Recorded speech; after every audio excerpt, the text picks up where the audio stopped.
Jerry stumbled upon a loophole in the lottery algorithm by accident. He immediately started calculating on a napkin and, in less than 5 minutes, came up with a foolproof formula that seemed guaranteed to make him rich. He withdrew $2,000 from his pension and asked the clerk to exchange it all for lottery tickets. The clerk looked at him like he was crazy, warning that there would be no refunds once the tickets were sold. But Jerry was brimming with confidence, dreaming of getting rich overnight through the lottery. He nervously watched the TV, carefully jotting down every winning number. But when he finished calculating his winnings, he was shocked to find that he had actually lost over $300. Confident in his calculations, he couldn't figure out what had gone wrong. During a card game with his friends, Jerry was clearly distracted. Seeing his low spirits, Marge tried to comfort him.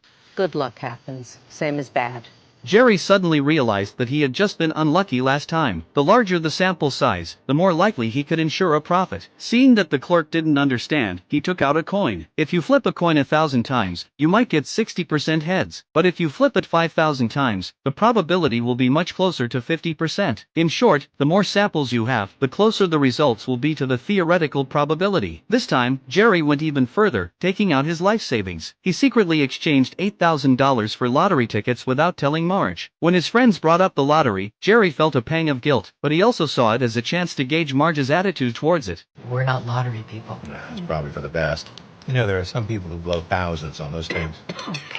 Jerry confided in his accountant friend, but the friend thought that the lottery company wasn't foolish enough to have such a basic flaw. However, on the day of the drawing, Jerry actually won over $15,000. He was stunned and quickly tried to hide his excitement. This windfall proved his theory, but he still didn't dare tell Marge. He locked himself in the storage room, then rolled up his pants and took out the hidden money. He grabbed his granddaughter's popcorn bucket and stuffed all the money inside. At a gathering with friends, he felt uneasy and made an excuse to leave early, wanting to check on his hidden fortune. When his granddaughter started fussing about wanting popcorn, Jerry was startled. Seeing her grandfather trying to take her precious popcorn, the granddaughter immediately told her grandmother. When Marge came to question him, Jerry quickly spilled everything. I'm playing the lottery and I'm winning. I figured out the math and I won $15,000.